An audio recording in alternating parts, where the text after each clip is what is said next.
بسم اللہ الرحمن الرحیم۔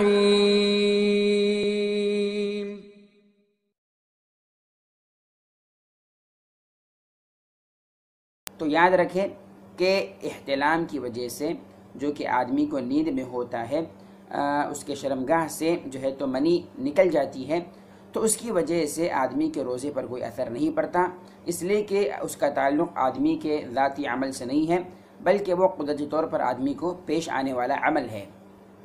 اور حدیث میں اللہ کے رسول صلی اللہ علیہ وسلم ارشاد فرماتے ہیں، رفع القلم عن ثلاث، 3 لوگ ایسے ہیں جن کے اوپر شریعت کا کوئی حکم لاگو نہیں ہوتا۔ 3 لوگوں میں سے ایک ہے النائم حتی یستیقظ، سونے والا یہاں تک کہ وہ بیدار ہو جائے، اس کے اوپر کوئی یعنی کہ شریعت کا حکم لاگو نہیں ہوگا، کوئی سزا اس کے کسی عمل کی وجہ سے لاگو نہیں ہوگی۔